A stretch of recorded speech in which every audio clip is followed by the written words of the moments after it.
Bah KP Pangniang ula Pynpaw ke Jingsngew Kmen ber ke jingkyrmen Jingiakren Khappud kaban long Guwahati kan tarik mentau bnai ulong bagani ke Jingiakren Khappud ke Jingsngew ber ke jingkyrmen jong baro artli ke jela kamegalaya ber Assam.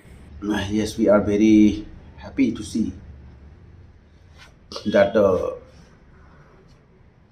meeting between Assam and Meghalaya will again tomorrow in Guwahati itself.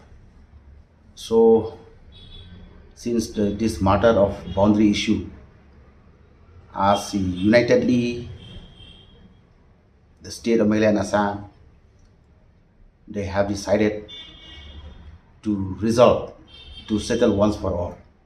So this meeting tomorrow, it signals that they have the positive,